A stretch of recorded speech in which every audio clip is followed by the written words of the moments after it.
Abbiamo un 40.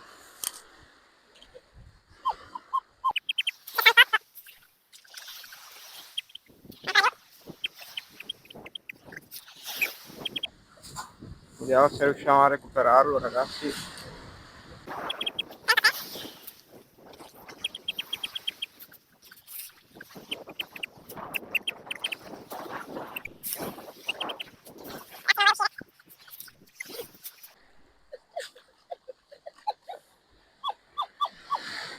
Che culo, l'ho tirato fuori. Ok, ce l'abbiamo. Una rondellina.